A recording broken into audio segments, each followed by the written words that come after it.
Hello বন্ধুরা, সবাই কেমন আছেন? আসসালামু আলাইকুম। ইদানিং আমার হাইওয়েতে অনেক বেশি চলাচল হচ্ছে আর কি। তো কী করবো, ঢাকা শহর যে অবস্থা, বাইক চালানোর মজা পেতে হলে অবশ্যই আপনাকে হাইওয়েতে আসতে হবে। আর বলতে পারবেন এটা কোন হাইওয়ে? বলতে পারেন তো অবশ্যই কমেন্ট জানাবেন। আমি সবসময় রিল্যাক্স ড্রাইভিং করতে পছন্দ করি। দেখতে পাচ্ছেন যে 70, 75, 80 এরকম আর কি। অনেকে এই যে আমার আগে যে স্পিড বাইকটা গেল, উনি নাহলে কমপক্ষে 80, 85 প্লাস ছিল, 90 ছিল। তা আমার কোনো ভালো লাগে না। না বলে এই হাই রোডে আমি এরকম 80 নিজে চালাই। 200 প্রয়োজন পড়লে যখন টোবারটেক করা লাগবে সেক্ষেত্রে 80 প্লাস উঠি, এছাড়া আমি সোজা 80 উঠি নাই। আর সিটির মধ্যে তো আমার হাইস্ট 55 থেকে 60 থাকে। তো এইভাবে রাইড করতে পছন্দ করি। আমার এত পাকলামি ভালো লাগে না, যে আমার কাছে উঁকি চালায় ওরকম পছন্দ না আমার। কারণ বাইক এমন একটা জিনিস, এই যে আপনি একবার অ্যাক্সিডেন্ট করে ফেলেন, যেই হোক, ভুল বুঝি হোক, আপনার ভুল হোক বা আপনার পাশে বাইকের গাড়ির ভুল হোক, যারই ভুল হোক, ভাই যে বাইকে থাকবে তার সবচেয়ে বেশি ক্ষতি হবে। ভাই বাইকের চলে ঘুরে হয়ে যাক, সমস্যা নাই। আপনি ইনকাম কিছু টাকা অ্যাড করলে আবার ঠিক করতে পারবেন। কিন্তু আপনার যদি অঙ্গহানি হয় অথবা আপনার কোনো ক্ষতি হয়, সেক্ষেত্রে আপনি কী করবেন? যতই লাখ লাখ কোটি কোটি খরচ করেন না কেন, এই আগের মতো কিন্তু আর হবে না। যার কারণে বি কেয়ারফুল।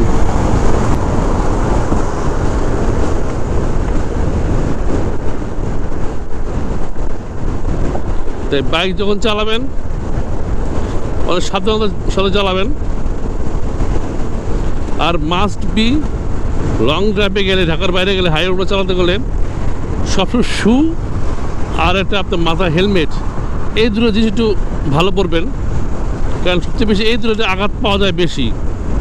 পায়ের যে আপনার পাতা অনেক সময় মুচকে যায়, অনেক সময় ভেঙে গুঁড়ো হয়ে যায়। আর হেলমেট তো জানেনি, মাথা একবার যদি একটু সমস্যা হয় তাহলে পুরো শেষ। তো আমি জানি আমার তো অনেক বড় বড় অভিজ্ঞ লোক আছে এখানে যারা আপনি দেখতেছেন, তারপরে বলা দরকার ছিল, বললাম, মন চালাতে বললাম। আপনার হাইওয়েতে গেলে কে কত স্পিডে গাড়ি চালান তা অবশ্যই একটু কম করে জানাবেন। আর আমার কথা ঠিক আছে কিনা, মানে হাই রোডে কত স্পিড থাকা দরকার, সবচেয়ে নিম্ন কত, সবচেয়ে হাই কত থাকা দরকার, তা অবশ্যই যারা অভিজ্ঞ আছে তা অবশ্যই কম করে জানাবেন। বর্তমানে যে রাস্তাটায় আছি এটা হচ্ছে ভাঙা থেকে আমি পথা সেতু দিয়ে যাচ্ছি। সেটা যাওয়ামুখী রাস্তা, ওইটা হচ্ছে আপনার পথা থেকে ভাঙা দিকে যাওয়ার রাস্তা।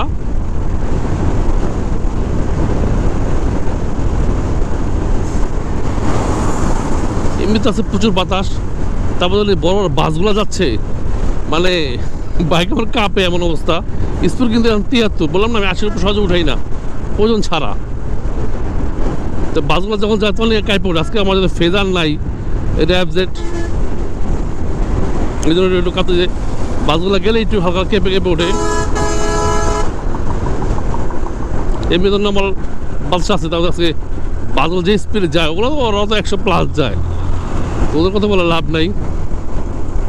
কি সুন্দর একটা মসজিদ।